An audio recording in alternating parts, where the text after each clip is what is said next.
All right, I'm going to just start with the animation. I know it's only 2 minutes long. Most of us have seen it. Has anyone not seen it? We're going to play it, so we're all on the same page. Vex IQ Challenge, next level. There are 3 ways to play the game. First, 2 teams will collaborate in 60-second teamwork challenge matches, working together to maximize their score.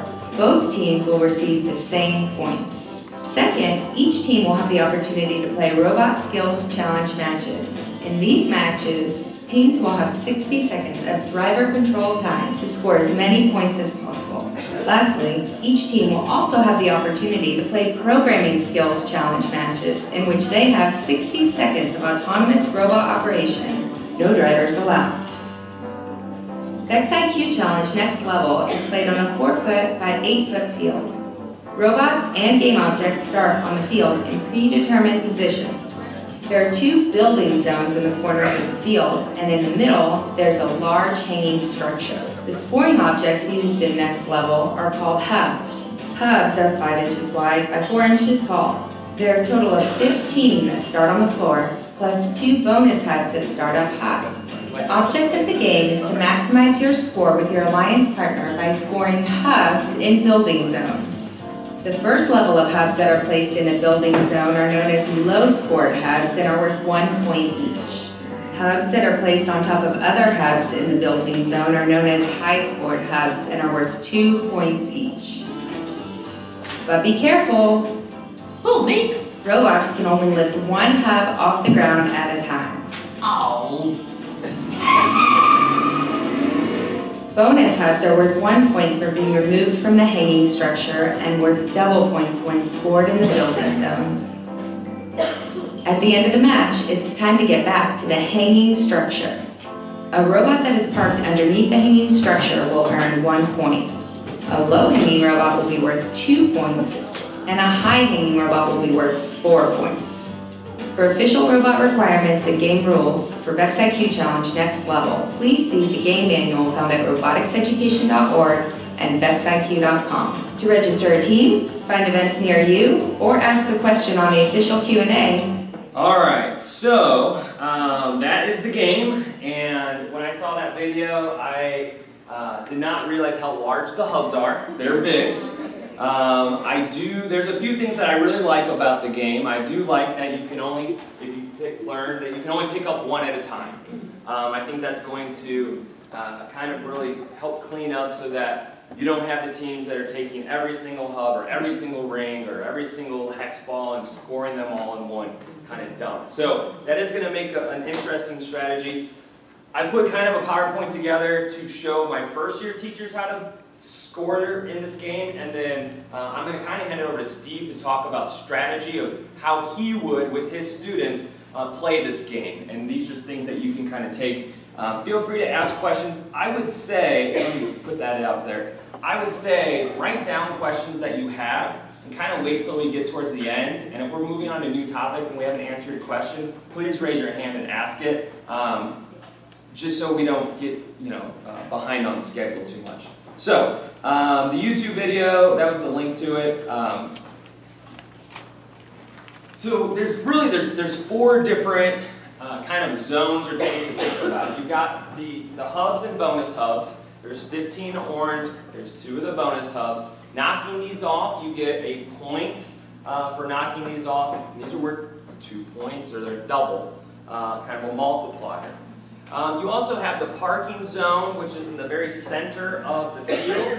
And as we talked about, just parking a robot, you get 1 point. We'll break down what 2 and 4 looks like. And then you have the building zone, and there are 2 different lengths. There's a longer zone, which you can actually fit 4 going long ways. And then on that square one, you can fit 4 in kind of a square for stacking a longer or taller tower. Okay, so that's kind of the layout of the game. We'll break down some other things.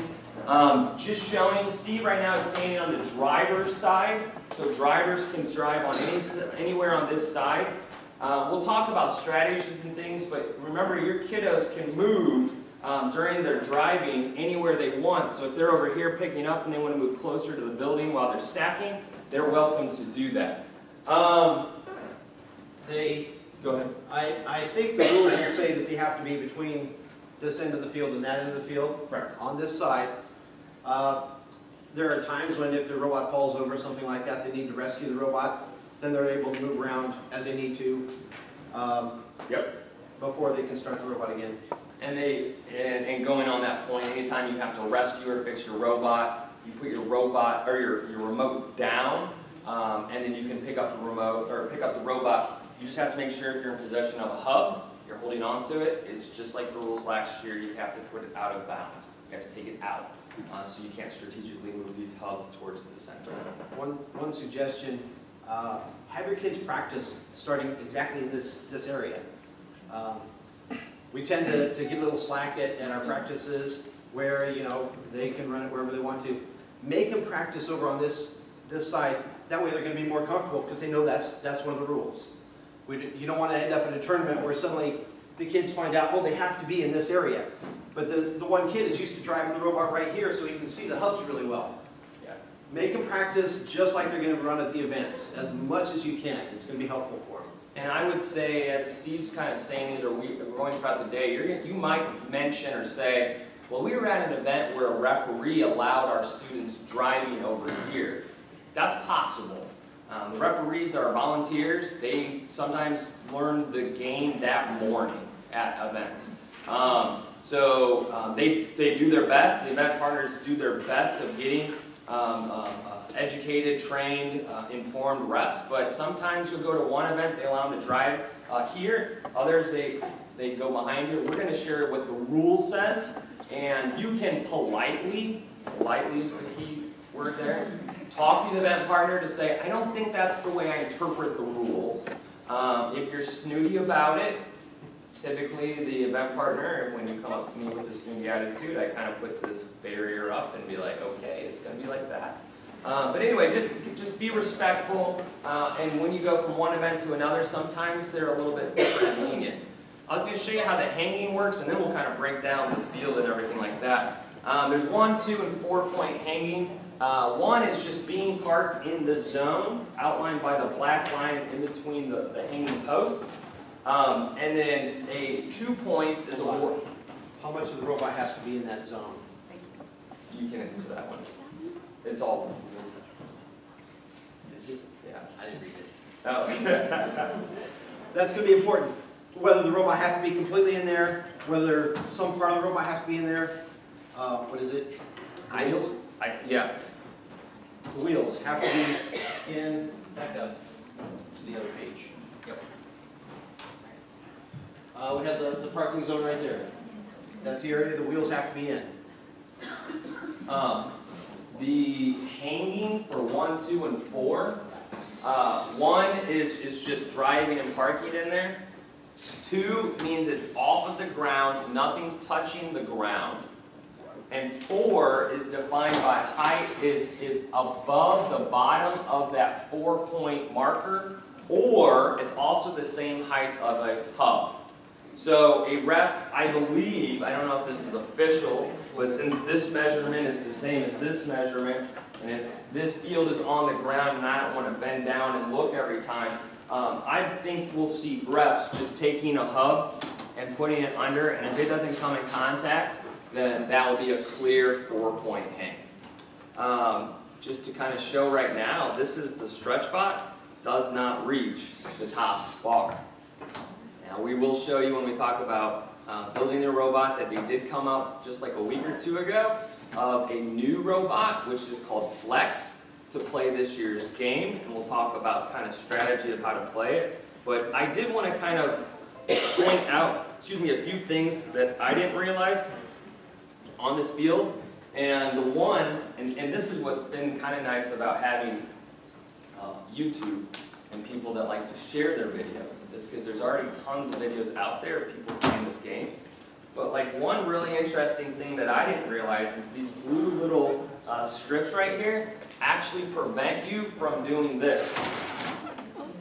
Because they get caught and you can't push these over. Now you might be able to push up top and it falls over if you want to push high. But you cannot go over and on this side, corral a whole bunch and push. And you notice, looking at the field, It's kind of an S shape. That might be a better view of it. If you start over in the driver's zone and came over here, you technically could probably get all of these, but you wouldn't be able to push them along to the scoring zone. You'd have to actually loop around in an S configuration or shape. However, so you can demonstrate, they have a beveled edge on the scoring zone, and you can actually just slide those if pushing kind of from the middle or down below to get into the scoring zone. The kids will show you during the season that they can push the hubs over those ridges. They'll show you that.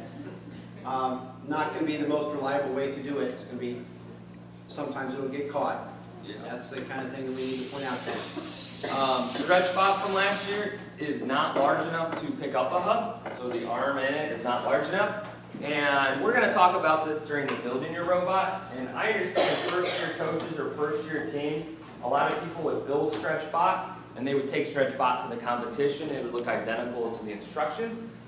That's fine. I think it's okay for a first-year team, but I'm going to challenge all of you as second or plus year coaches that you want to build beyond that, and you want to modify that. So so I just want to show you me pushing, watch me like push it over. Yeah, so that's me pushing it, and then I'll just show really quick pushing over into the scoring zone. I'm not a student driver.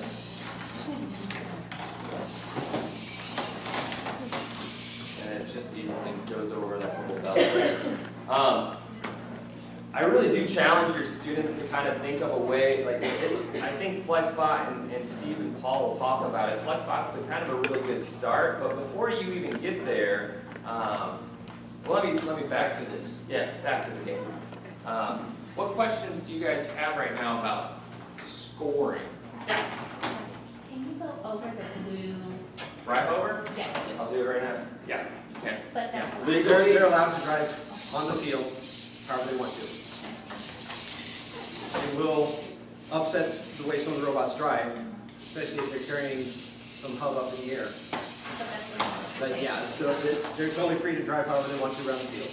Yep. Yeah. Do you need to stack the hubs on top, or can they be placed on top? There's a difference. What, Can you turn the hub sideways? And Oh place it yeah, on there? it can go however you want to on there. So I do want to point out, in the manual, if you haven't taken a look at it yet, it's 29 pages. They did a really good job of putting illustrations of those examples instead of defining them. So, example, here's the top view, and that's where I got that image. I guess I used that image. Here is the scoring zones defined, but they're going to explain what a scored goal is. There's the hanging defined. But there's an example, not that this is your question, but close. Because your kiddos are going to, you're going to throw a bunch in the corner, they're not going to ever look as uniformed and nice and neat as Steve stacked them. But here's an example of a scored hub. It is touching the scoring zone, it is outside, but it is not being supported out here. However, if that was rotated on its side, you want to rotate 90 and have it stick outside, that would not count because it's actually touching the outside exterior zone. So it says right here, not contacting the floor outside the building zone. Okay?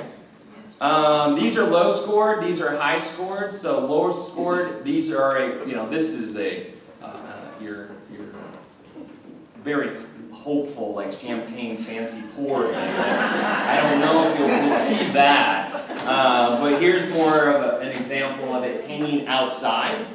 And then this is your question right here. You can see this hub is hanging on its side. This counts as long as it's being fully supported. It looks like our center of gravity is on spot. But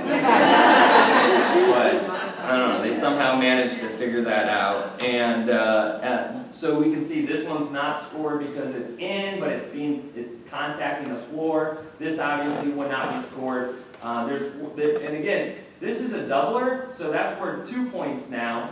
3, 4, and then this is now worth 2 points because it's being elevated. So that'd be 6, 7, 8.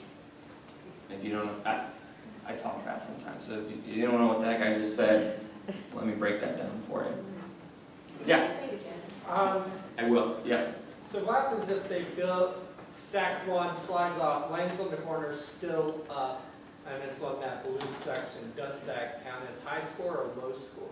If it's resting and being supported? It's where everything comes to rest at the end of the match. Like it landed and it was perfect, it didn't move, they were actually able to stack another one on top of it because they were like, oh, I got two edges, it's not moving. As Steve said, is where it is at the end of the match, as long as the robot's not supporting or contacting it, is where they're going to score it. Yeah. To your question on counting, there are 2 orange at the bottom. They're each worth 1 point each because they're in a 1 point lower hub. This is a doubler, so it's you multiply the score by 2, so that's now 1, 2, 3, 4. This is elevated, so you get 2 for this. So you were at 4, now you're at 6. You get 2 for this, now you're at 8. Yeah.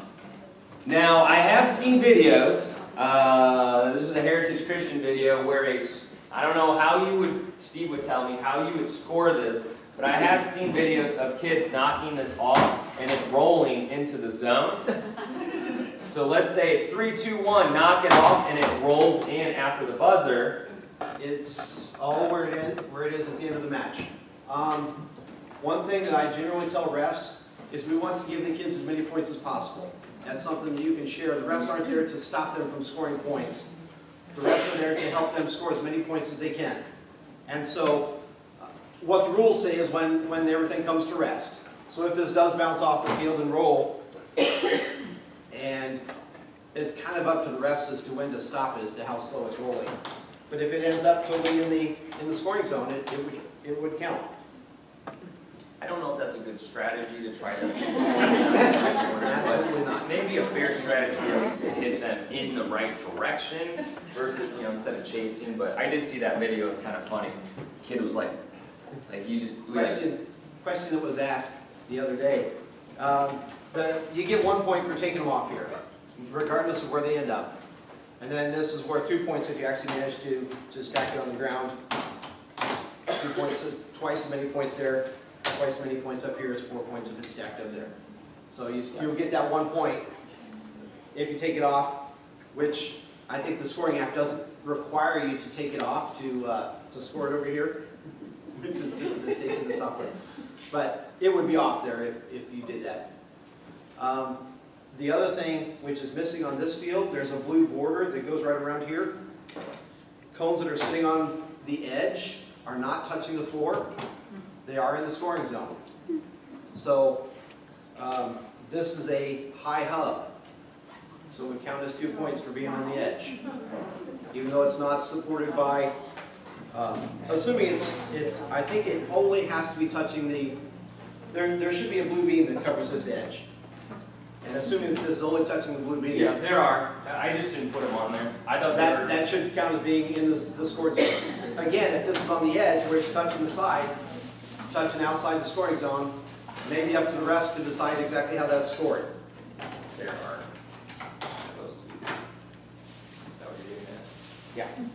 Yeah. Yep. So if the hub's on there, that's counted as not touching the floor, but it's in the scoring zone. So that would be a high hub for you. That will come up this season. You may or may not know this one. I know last year they said don't print the back off until August when it was all finalized because there was tweaks they had to do. Is that true again this year? They've already posted an update. Yep. At least one update. I think they even said in here, I thought they said somewhere, there's going to be 3 updates. One in July, which may have already happened. One in August. I think there's even a 3rd one, like right before Worlds or something. Is that right? Yeah. And so, to answer your question, yes, you could print it off, but just be prepared that before you go to your first competition, there may be an update that you need to be aware of. So I think it's okay to pull this off and be familiar with it. Yeah. What I find really helpful is going on the robot Q&A on the forum from Vex IQ, because the competition committee will answer people's questions. One that was there very first was define hold. Well, they came back to that and they clarified that rule and now put it back into the game manual. which is very helpful. Yeah, there we go. So Untitled. I'm not sure. For a hanging by just the 2 points, are we just going to do the paper test? If you can slide a paper underneath, that's 2 points?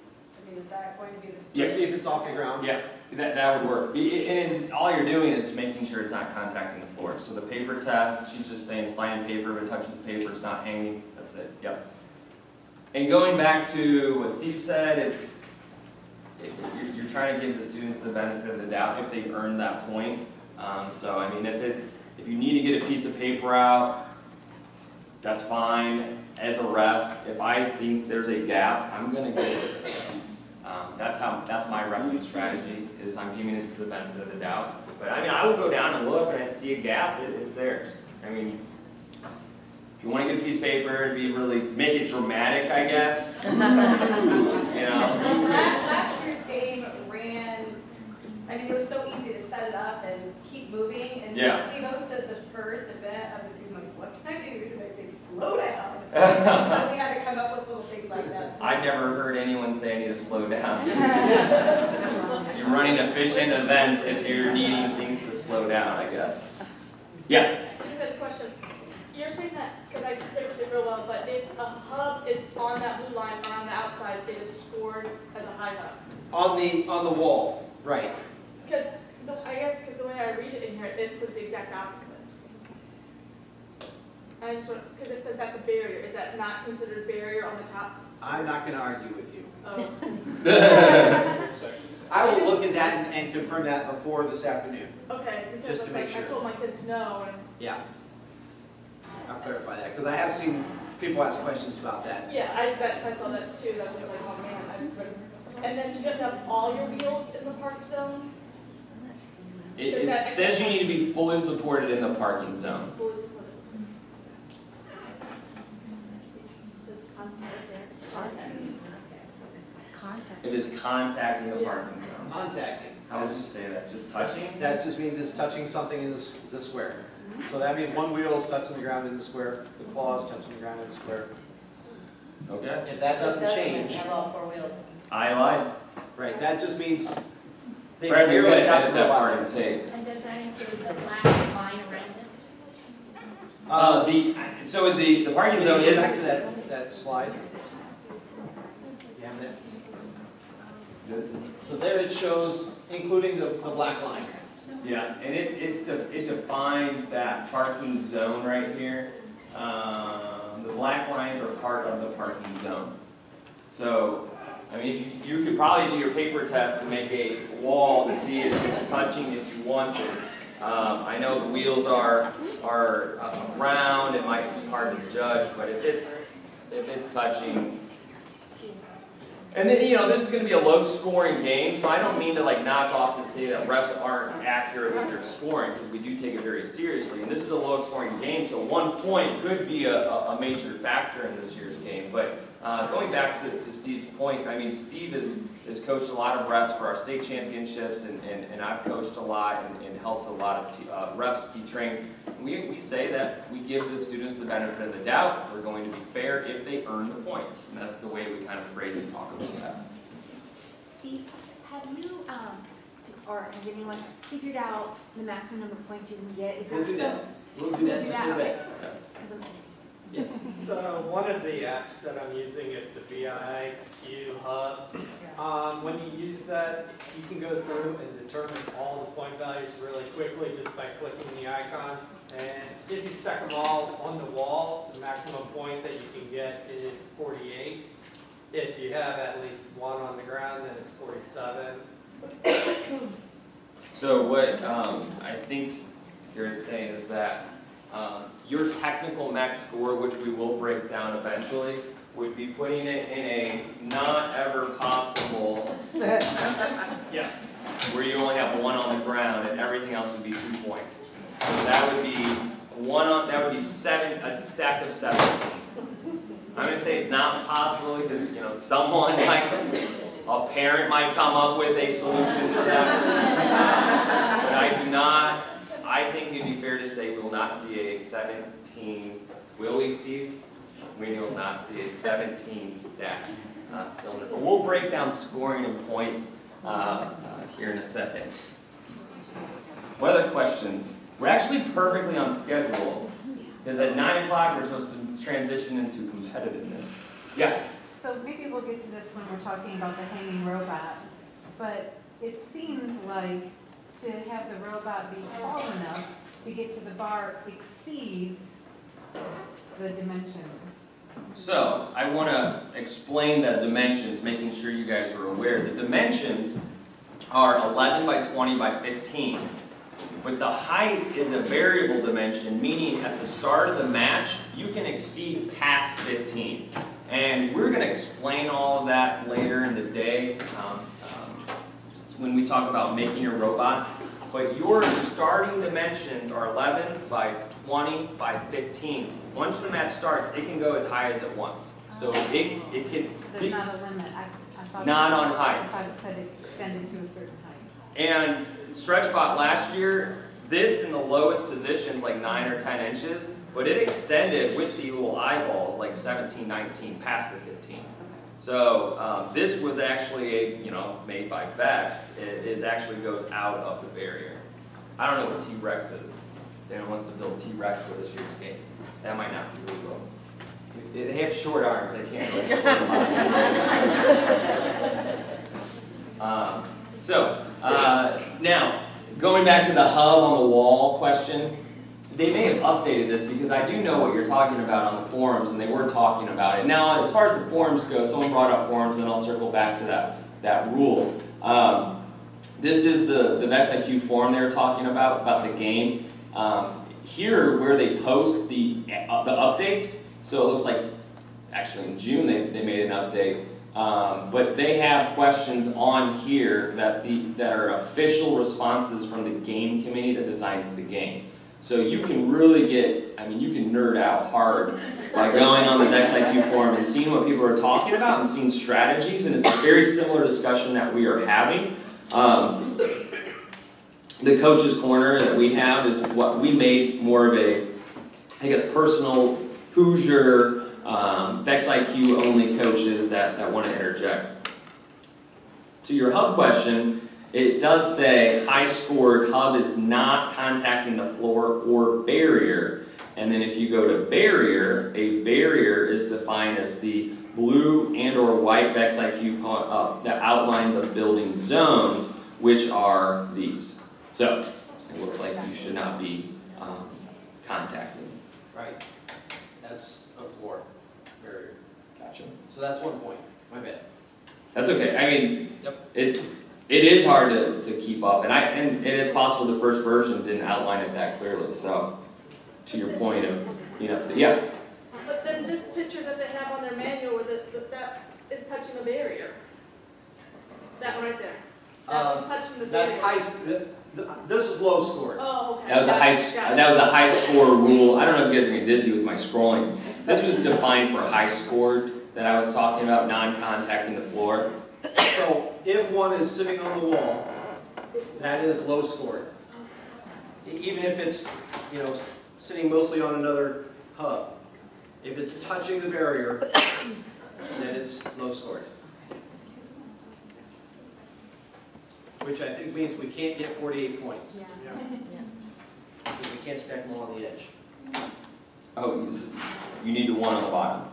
Right. Yeah. So it has to be one on the table, then you can stack it 17 high. And we're not supposed to talk, well, we're going into strategy right now. That should not be anyone's strategy at all to try to stack all of them in one single row.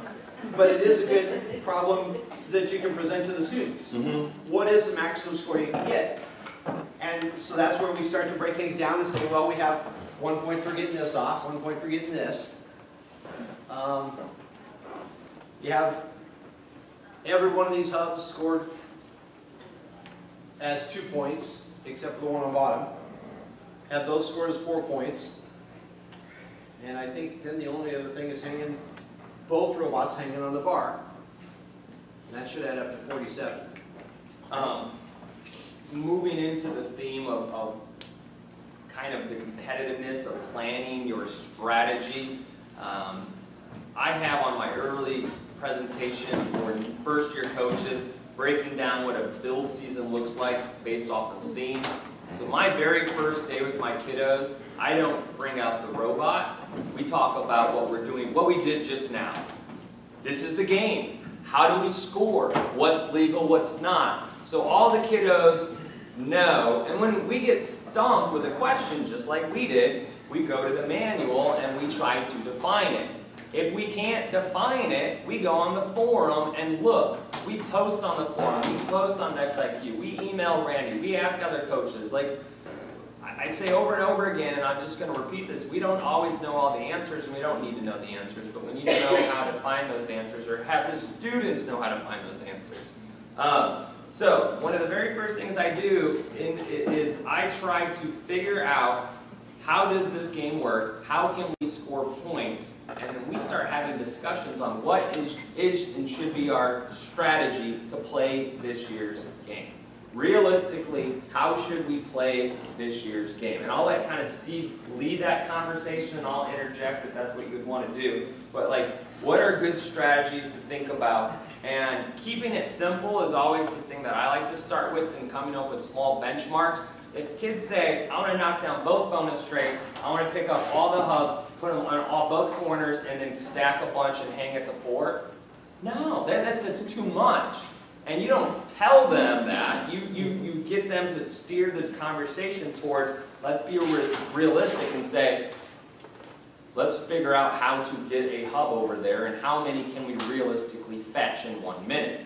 How long does it take us to drive from one side of the field to the other, and how long would it take for us to get hubs configured in an S shape to go over there? So maybe you play with timing, how long does it take to drive from here in an S shape over there, and realistically, how long did that take? How many hubs could you get? And then how long does it take to pick up and place? How many these are conversations you have with your students so that they can kind of come to these conclusions on their own and saying, okay, we can't do every single thing.